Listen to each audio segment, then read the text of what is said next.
Hello दोस्तों, आज का विषय है हिंदी, जिसमें हम काव्य खंड में पार्ट 3 है। पार्ट का नाम है सवैये और इसके जो लेखक है रसखान जी। अगर आपको ये जो लेखक हैं इनके जीवन परिचय की वीडियो चाहिए है तो आप चैनल पर जाकर जरूर से देख सकते हैं। और भी लेखक हैं उनकी भी आपको मिल जाएगी देखने को, क्योंकि एग्ज़ाम में लेखकों का जीवन परिचय जरूर से आता है। इस वीडियो में हम लोग इस पार्ट का जानेंगे पद्यांश, तो यानी इसमें हो जाएगा संदर्भ, प्रसंग, व्याख्या। ये 3 चीज़ें हम जानने वाले हैं, साथ में काव्य सौंदर्य भी।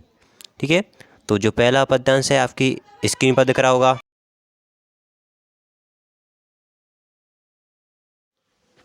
तो वह हम जान लेते हैं संदर्भ। प्रस्तुत पद्यांश रसखान कवि द्वारा रचित सुजान रसखान से हमारी पाठ्य पुस्तक हिंदी के काव्यखंड से संकलित सवैये शीर्षक से लिया गया है। तो ये हो गया है संदर्भ। अब हम जान लेते हैं प्रसंग।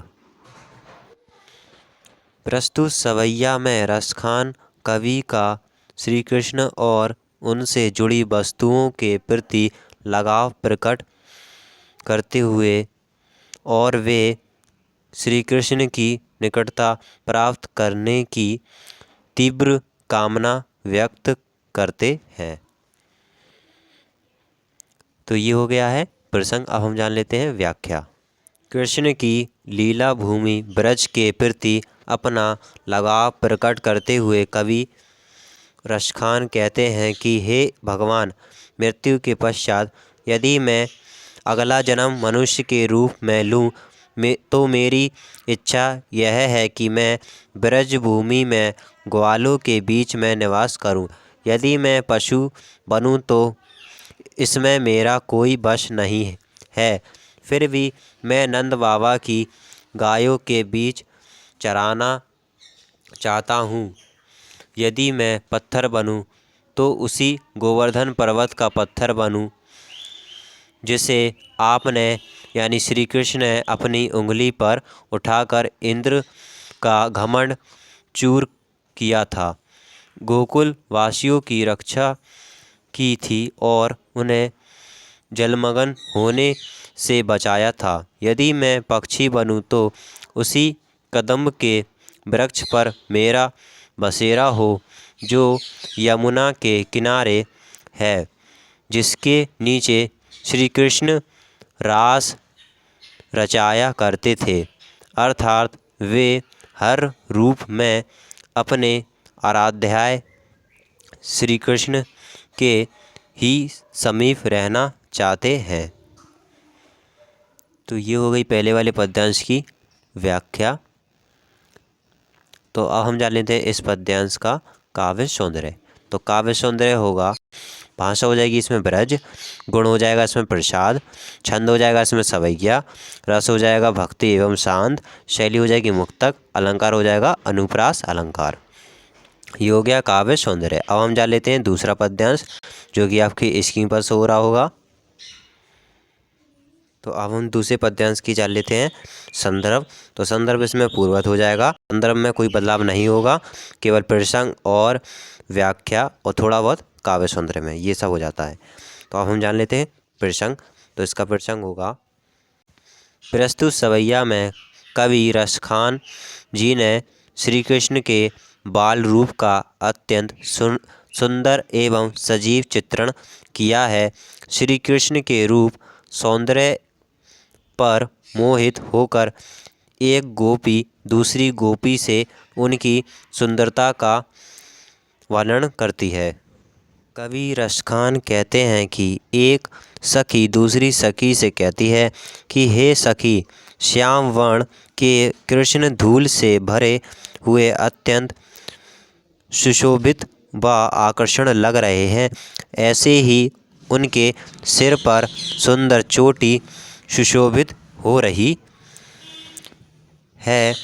वे अपने आंगन में खाते और खेलते हुए घूम रहे हैं। उनके पैरों में पायल बज रही है और वे पीले रंग की छोटी सी धोती पहने हुए हैं।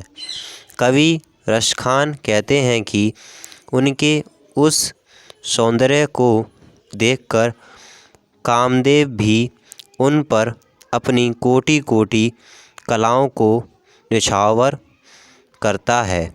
उस कोए का भाग्य भी कितना अच्छा है जिसे श्री कृष्ण जी के हाथ से माखन और रोटी छीनकर खाने का अवसर प्राप्त हुआ है।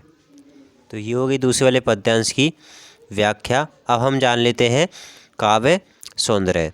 तो काव्य सौंदर्य में देखिए, भाषा हो जाएगी ब्रज, शैली हो जाएगी चित्रणात्मक और मुक्तक, रस हो जाएगा भक्ति और बताशल्य, छंद हो जाएगा इसमें सवैया, गुण हो जाएगा माधुर्य। तो ये हो चुका है काव्य सौंदर्य। अब हम जान लेते हैं तीसरा पद्यांश। मैंने आपको संदर्भ के बारे में तो बता दिया है कि आपको पूर्वत लिख लेना होगा, पूर्वत, लेकिन एग्ज़ाम परीक्षा में ऐसा नहीं करना होगा। आपको जो संदर्भ है वही लिखना होगा। आप नोट्स में बना रहे हो तो आप लिख सकते हैं पूर्वत। जान लेते हैं प्रसंग। तो इसमें प्रसंग होगा, प्रस्तुत सवैया में कवि रसखान ने गोपियों के श्री कृष्ण की बांसुरी के प्रति सौतन रूपी भाव का वर्णन किया है। तो ये हो गया है प्रसंग। अब हम जान लेते हैं व्याख्या। एक सखी दूसरी सखी से कहती है कि हे सखी, श्री कृष्ण को तो उनकी बांसुरी से पूर्ण रूप से अपने वश में कर लिया है। अब हमें कौन चाहेगा और हमसे कौन प्रेम करेगा। उनकी बांसुरी तो रात दिन उनके साथ ही रहती है, यह तो हमें सौतन की भांति दुख दे रही है। इसे हम कैसे सहन करेंगे। इस बांसुरी ने मनमोहन श्री कृष्ण को अपने मोह में फंसा लिया है और हमें ईर्ष्या से हमेशा जलाती रहती है। हे सखी, आओ हम सब मिलकर इस ब्रज से भाग चलें, क्योंकि अब तो ब्रज में श्री कृष्ण के साथ केवल यह बांसुरी ही रहेगी। अर्थात इस बांसुरी के मोह ने श्री कृष्ण को पूरी तरह से अपने वश में कर लिया है, अतः हमारा यह अब कोई नहीं, अर्थात श्री कृष्ण के प्रेम से वंचित होकर हमारा ब्रज में निर्वाह नहीं हो सकता। तो पद्यांश तीसरे की ये हो गई है व्याख्या। तो अब हम जान लेते हैं इस व्याख्या का काव्य सौंदर्य। तो इसका काव्य सौंदर्य हो जाएगा, तो भाषा हो जाएगी इसमें ब्रज, रस हो जाएगा श्रृंगार, छंद हो जाएगा सवैया, शैली हो जाएगी मुक्तक, गुण हो जाएगा माधुर्य, अलंकार हो जाएगा अनुप्रास अलंकार, और एक और हो जाएगा अलंकार रूपक। दो अलंकार हैं इसमें। तो आप जान लेते हैं हम चौथा वाला पद्यांश, जो कि आपकी स्क्रीन पर अब दिख रहा होगा। तो प्रसंग जान लेते हैं। तो सवैया में श्री कृष्ण के प्रति वियोग प्रेम से व्याकुल गोपियों का वर्णन किया है। तो ये हो गया है प्रसंग। अब हम जान लेते हैं व्याख्या। एक गोपी दूसरी गोपी से कहती है कि मैं तुम्हारे कहने पर मोर के पंखों से बने मुकुट को अपने सिर पर धारण कर लूँगी, गुंजाओं की माला अपने गले में पहन लूँगी, पीला वस्त्र ओढ़कर लकड़ी पर अपने हाथ में लेकर जंगल में गायों और ग्वालों के साथ भी घूमूंगी। तुम तो लीलाएं करने को कहोगी, वही सब करूंगी। अर्थात जो लीलाएं श्री कृष्ण को पसंद हैं वही लीलाएं मैं करने के लिए तत्पर हूँ, परंतु मैं उस बांसुरी को अपने होठों पर नहीं रखूँगी जो श्री कृष्ण के आधरों और अत्यंत सुशोभित लगती है। क्योंकि बांसुरी गोपियों को अपनी सौतन जैसी प्रतीत होती है। उन्हें बांसुरी से ईर्ष्या है क्योंकि वह श्री कृष्ण के ज़्यादा ही मुँह लगी हुई है। तो ये हो गई है इस पद्यांश की व्याख्या।